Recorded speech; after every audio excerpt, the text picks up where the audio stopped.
Get ready, start. I wish there were more people who would remember the saying that to understand everything is to forgive everything. In other words, whenever there is cause to criticize the actions of others, we should try to get at the real motive of the actions, and then we should be more charitable towards such persons. I know there will be some who will object to this view, but my dear friends, if there is to be a larger hearted sympathy abroad, I am sure there is no other way of attaining it than that I am advocating, and no other way in which there is anything like so much chance of success. How can there be true brotherly feeling in our hearts if we condemn others before there is an opportunity of understanding their motives, and if we pass upon their actions a hasty judgment? In order that there may be an advance in this matter, people will have to look above their own desires of making their way in life at all costs, and instead think of increasing their value to mankind in general. Next para.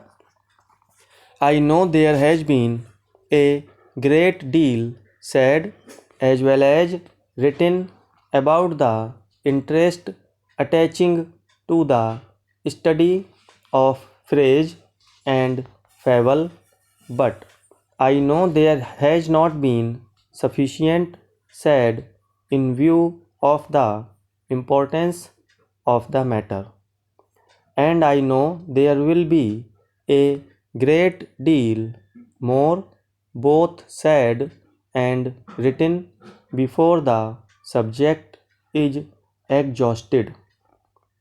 Whenever there is a subject of interest to the general reader and a desire expressed for information upon it, there will be found someone ready and willing to obtain the necessary knowledge and impart it to others.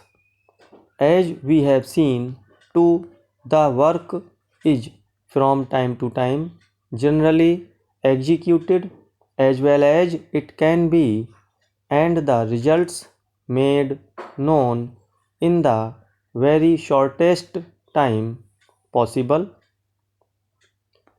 This is a great convenience to most of us, as we have not time to devote to research in these subjects.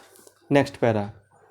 As sage, if we serve mankind, we serve ourselves.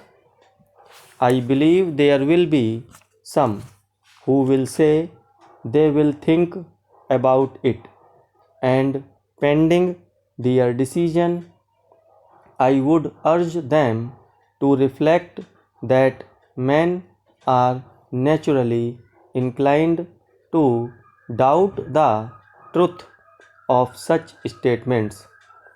Then there are others who hesitate in some other respects, perhaps in order to count on the material advantages or disadvantages of such a course. For their own sake, I would ask them to change their view of life, and they are sure to benefit more than their worldly thoughts could possibly have suggested. The wise men of the past have assured us that, in their opinion, the best course of life is that which suppresses the selfishness inherent in man.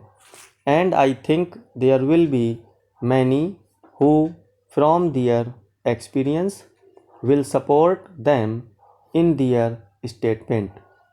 Whether I address you as my dear sir, my dear madam, or my dear fellow citizen, let me ask you to ponder over this matter and to remember that, in the beautiful words of Adelaide Proctor, glorious it is to wear a crown of a deserved and pure success.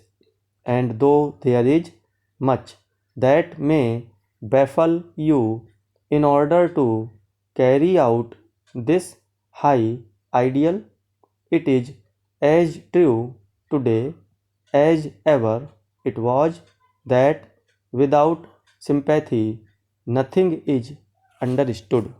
Stop.